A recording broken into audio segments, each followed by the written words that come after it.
চাঁপাইনবাবগঞ্জ সীমান্ত দিয়ে অবৈধ অস্ত্রের চোরাচালান নতুন কিছু নয়, তবে সম্প্রতি আশঙ্কাজনক হারে বেড়েছে এই তৎপরতা। সংসদ নির্বাচনকে টার্গেট করে পেশাদার সন্ত্রাসীরা ছোট বড় বিভিন্ন ধরনের আগ্নেয়াস্ত্র সংগ্রহ করছে, যার বড় একটি অংশ ঢুকছে এই সীমান্ত দিয়েই।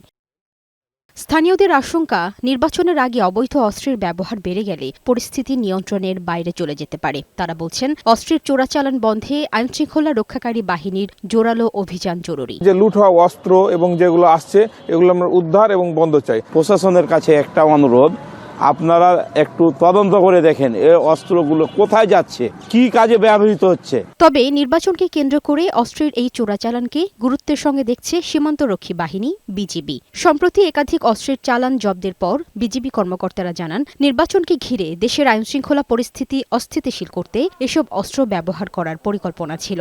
প্রাথমিকভাবে উদ্ধারকৃত অস্ত্রগুলি দেশের আভ্যন্তরীণ আইনশৃঙ্খলা বিঘ্নিত ও সন্ত্রাসী কার্যক্রমে ব্যবহার করার পরিকল্পনা রয়েছে বলে ধারণা করা হচ্ছে। দুষ্কৃতিকারীরা বাংলাদেশের অভ্যন্তরে বড় ধরনের নাশকতার সৃষ্টি করতে পারে এবং অবৈধ পথে অস্ত্রগুলো আনার সর্বোচ্চ চেষ্টা করছে বলে আমরা ধারণা করছি।